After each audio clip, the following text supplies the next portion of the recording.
dois mergulhadores comerciais planejam uma inspeção rápida de 15 minutos em uma barragem hidrelétrica danificada. Mesmo com um plano de preparação rigoroso, um erro inacreditável resulta em mortes. Este é o colapso fatal da barragem do Lago Oliver. 27 de outubro de 2020 começou como um dia de trabalho rotineiro para Eric Herbert e Alex Paxton. Eles eram mergulhadores comerciais do grupo industrial Glenn, e o trabalho de hoje era uma breve inspeção da barragem do Lago Oliver em Columbus, Geórgia. A empresa em que trabalhavam era contratada para fazer manutenção nos sistemas subaquáticos.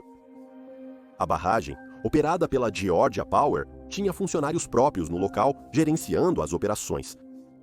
Era uma barragem hidrelétrica que gera energia a partir do fluxo controlado de água. A corrente de uma das comportas de controle estava com defeito. Eric e Alex deveriam verificar o que estava quebrado para criar um plano formal de reparos. Com mais de 10 anos de experiência, eles estavam muito familiarizados com os procedimentos desse tipo de mergulho. Embora estivessem confiantes, o planejamento é bastante sério e metódico. Um dos maiores riscos para os mergulhadores comerciais é a pressão diferencial ou fontes de energia na água. Isso incluiria válvulas abertas, água em movimento ou áreas com diferença de pressão entre as câmaras. Essa diferença de pressão pode sugar um mergulhador para um buraco ou contra uma grade com força letal. Devido a esse risco, o esforço pré-mergulho mais crucial era identificar as potenciais fontes de energia em uma instalação.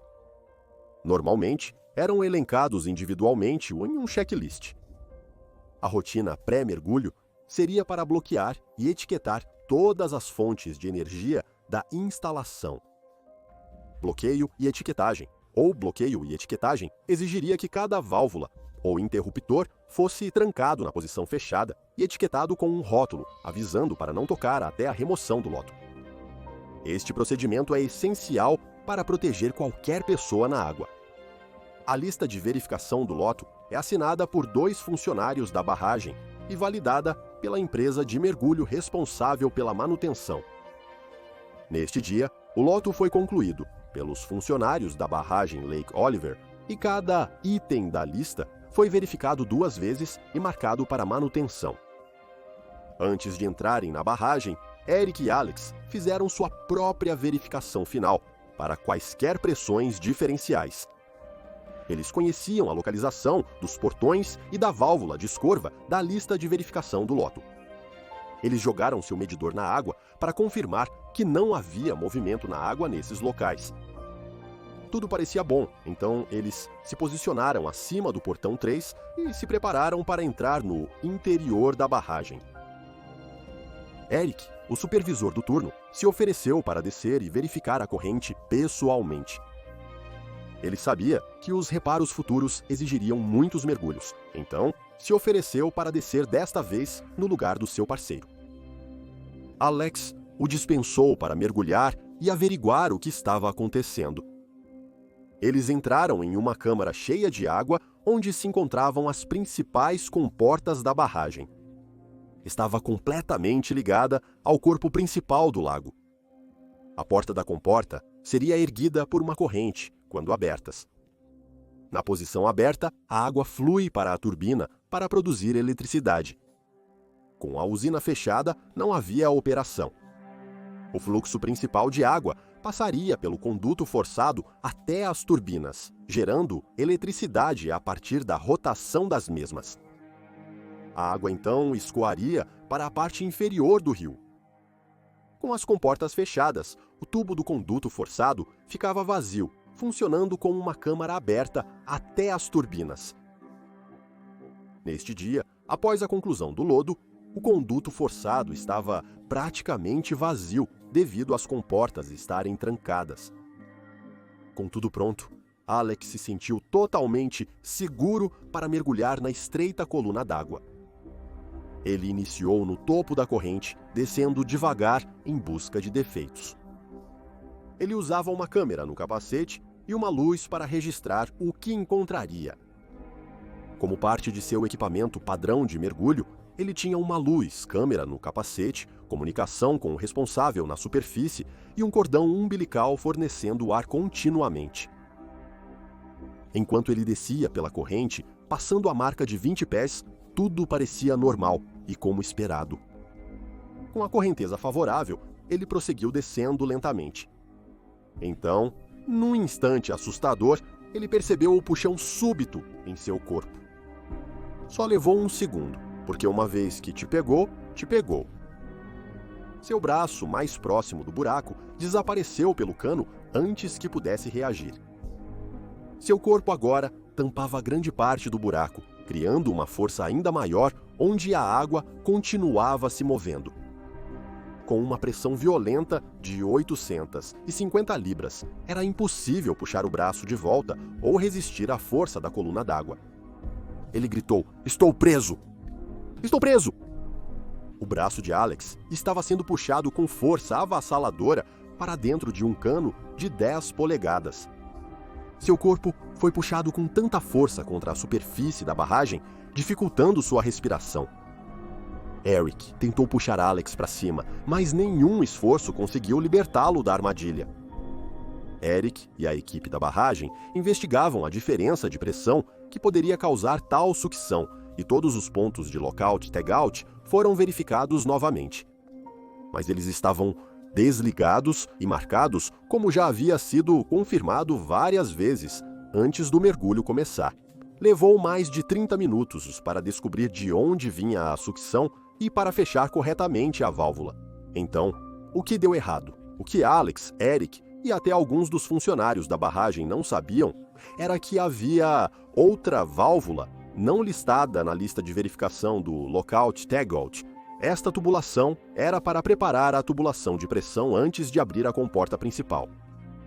Se a tubulação de pressão estivesse vazia ao abrir a comporta, uma enorme enxurrada de água irromperia na câmara, possivelmente danificando a turbina.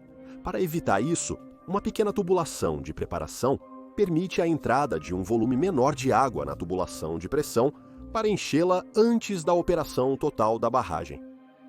Este sistema de preparação, na verdade, tinha duas possíveis entradas de água. Havia uma válvula do tipo aleta, semelhante à encontrada em um vaso sanitário comum, e há uma válvula do tipo comporta com uma manivela. Essas duas válvulas foram listadas apenas uma vez, no formulário de bloqueio. A válvula do tipo aleta estava trancada e marcada para este mergulho, mas ninguém havia girado a roda da segunda válvula. Enquanto Alex estava preso, levou algum tempo para os funcionários acessarem a roda para fechar a válvula e remover o diferencial de pressão do tubo que estava sugando Alex tão violentamente. Esse fechamento de válvula ficava abaixo do topo da barragem, atrás de um portão trancado. Mesmo se movendo rápido para controlar a pressão, levou quase meia hora para fechar a válvula. A pequena abertura de 10 polegadas parecia um descuido, mas era um vórtice devastador na câmara de água. Quando um grande tubo vazio está conectado a um reservatório inteiro de água, há uma incrível diferença de pressão. Essa diferença é chamada de ΔP. Em matemática, delta significa mudança. O P representa pressão, então qualquer situação de ΔP no mergulho deve ser cuidadosamente gerenciada como um dos riscos mais mortais na profissão. O procedimento bloqueio e etiquetagem é usado para gerenciar esse risco e ter vários conjuntos de olhos em cada potencial fonte de energia, ou ΔP, no sistema. Neste caso, uma fonte ilimitada de 25 pés de água pressionava um tubo de 10 polegadas de largura. A única maneira de aliviar a pressão era fechar a válvula para isolar a água do lago do tubo de conduto vazio. Quando isso foi realizado, já era tarde demais para o Alex. Seu corpo estava sob uma pressão de 850 libras e seus músculos não conseguiam expandir o peito para respirar. Após apenas alguns minutos, ele perdeu a consciência e morreu. Uma investigação pós-tragédia revelou que a Georgia Power violou procedimentos operacionais da barragem. A família de Alex Paxton processou a Georgia Power e recebeu um acordo sigiloso pela morte injusta dele. Parece que todos seguiam os procedimentos e planos para evitar situações de ΔP, mas a principal lista de verificação omitia uma válvula essencial. A falta de fornecimento de desenhos para a empresa de mergulho também foi uma grande falha. Após o incidente, a lista de verificação Loto foi atualizada para incluir todas as válvulas da barragem. A morte de Alex Paxton foi causada por uma falha grave em um elemento crucial de qualquer procedimento de bloqueio e etiquetagem.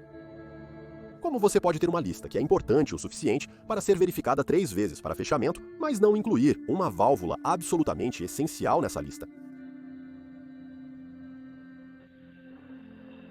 Pedirei para ele manter um pequeno, apenas segurando sua folga. Entendido.